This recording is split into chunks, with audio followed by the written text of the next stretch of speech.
What's up, everybody? It's Enigma Towles. I'm back. This time I just want to do a more off-the-cuff type of video. Just want to talk about some of the new songs and releases that I've put out recently.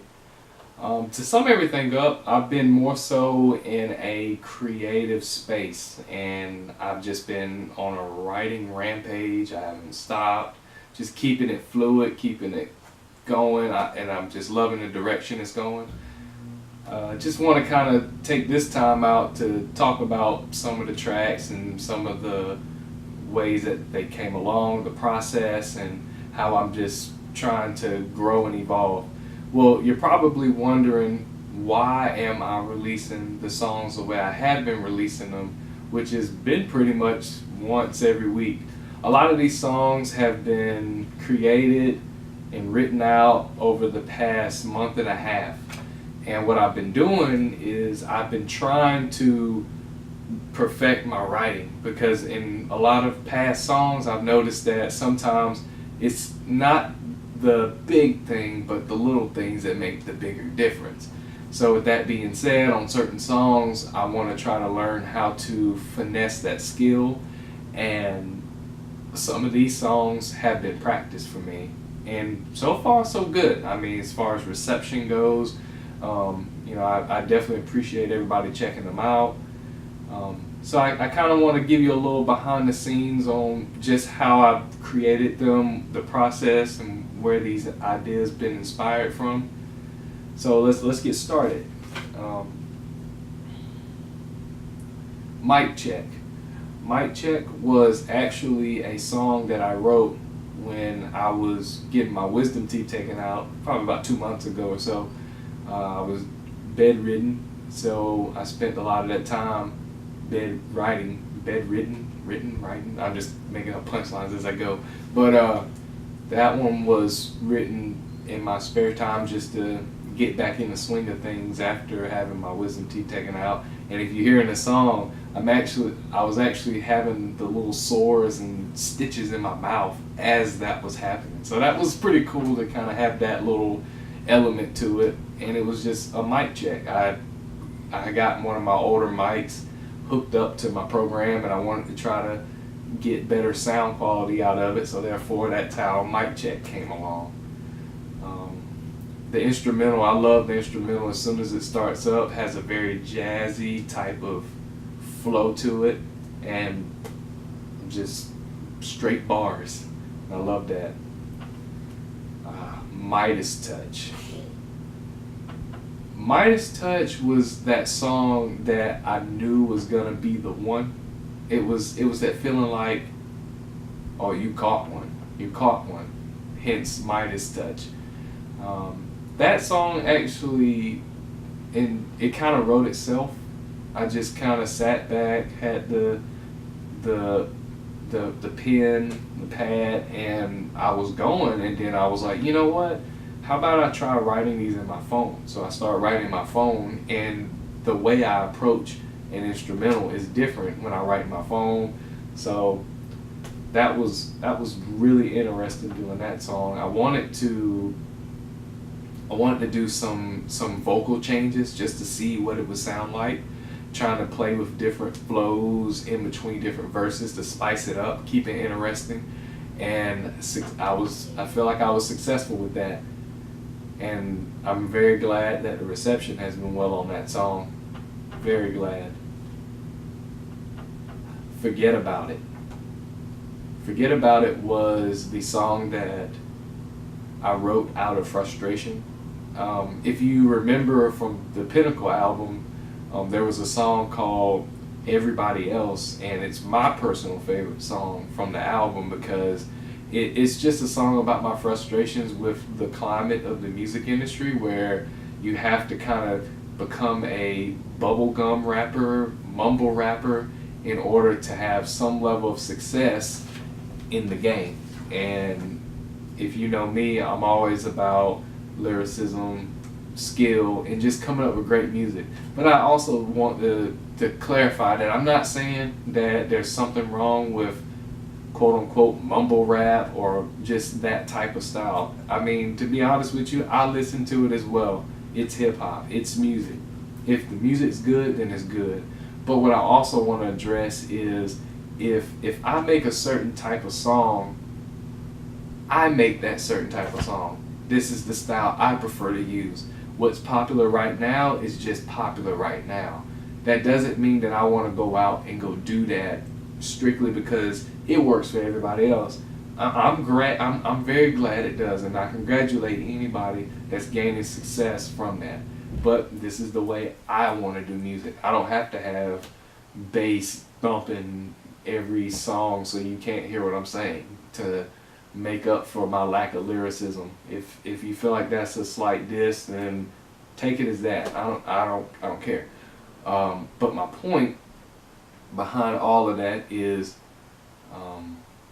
whenever I've received any type of reception from my music, a lot of times the criticism has come from doing what the climate tells me to do rather than my creative side. And I don't do this necessarily to gain the type of attention that type of music can get. Would it be great to make a living off of it? Sure.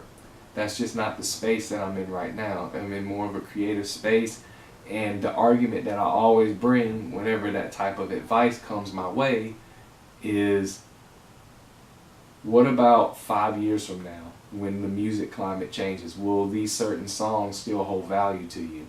And a lot of times they don't. They just become a thing of the past. So that was my only claim with that song, and I'm different. I don't try to be. I just want to be more and more myself, and it comes out in each record.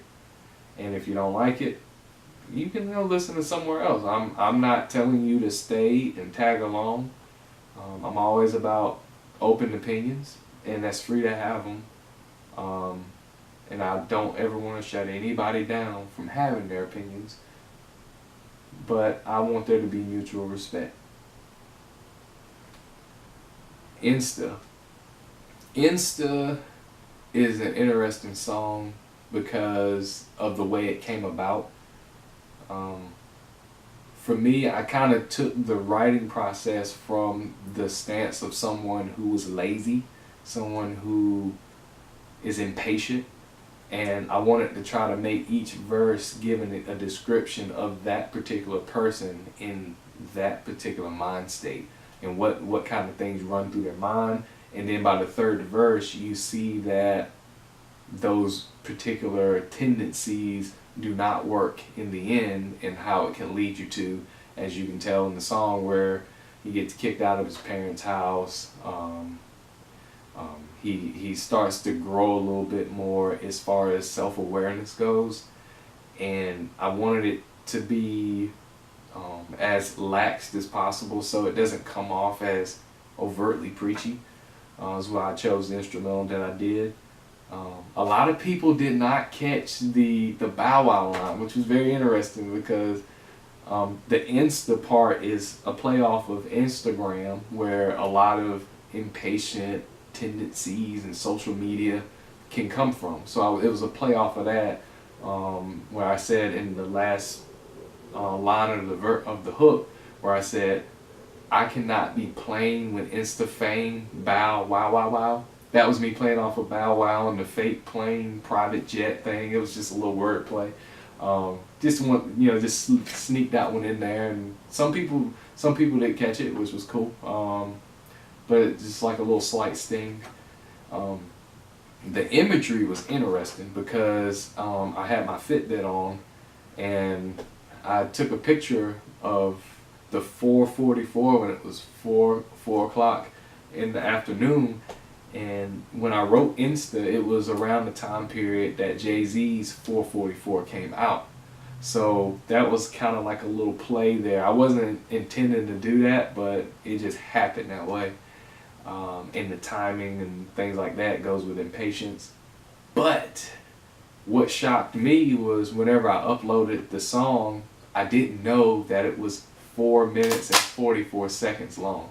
I didn't know that. So it shocked me when that happened. One of those weird coincidences that makes you think a little bit, like, how does that work? All You Want. All You Want was a record that I put out because, if I can be frank, I knew Floyd Mayweather was going to win.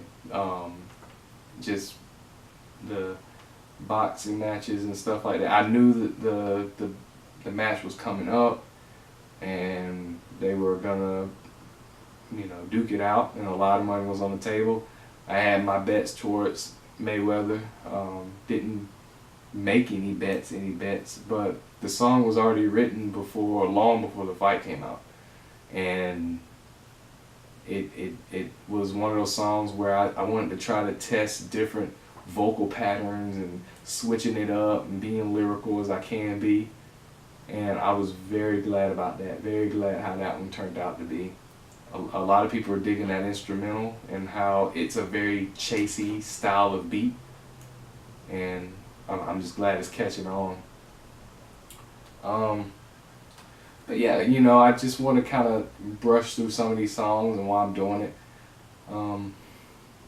Some of this has come from the last album and me learning that, I've spent a lot of time putting those songs together and then released them all at one time. And it didn't help with the resignation for other people to get a grasp of the song. So therefore I wanted to do things a little different, and that's just part of the process of learning. Pinnacle didn't necessarily have the highest reception, and I still feel like that album has a lot of life to it. So therefore I didn't want to put out like another project and then that one lose its life.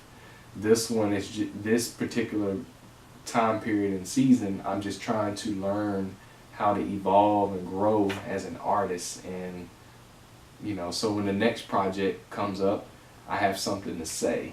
But this particular clash of songs is all a part of a playlist that I put together called To Be Determined. So as more and more songs get added to it, it's determined to be what it is and what it's going to be.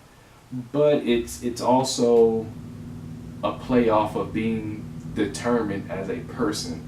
And these are songs that I feel are pushing me. Some songs I'll keep for later.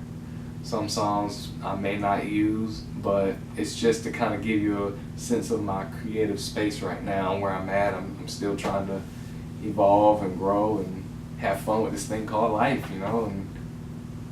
and yeah, that's it. Because the alternative from the way I initially took music was just a tad bit more discouraging. I felt like my expectations were way too high and I just wasn't doing the groundwork. So now it's kind of like, what things can I do to hold myself accountable, yet put out great music, great quality, and have some substance to bring to hip-hop and the contribution that I can make to it. Whether it be 10,000 people that hear this or 10.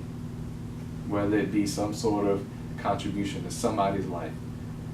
And I had some bullet points just to go over, but that's really it. As far as being consistent with my content, switching it up, being a little bit more personal as far as where my headspace is about things, what's on my mind, being creative. And yeah, if there's anything that you want me to talk about and discuss, whether it be the world, I don't know, anything that you can think of that you feel like is worth having a discussion about, I'm definitely okay with that. I can also make videos about it. But first and foremost, I want to thank everybody for listening to the music and the content that has come out on my channel. And as I continue to make more, God willingly, that they bring value to your life. And with that being said, I'm concluding this video. Be sure to subscribe, like, thumbs up, share it with your friends, family, whomever, and yeah, check out some of my content. if there's anything that brings value to you, share it. Thank you.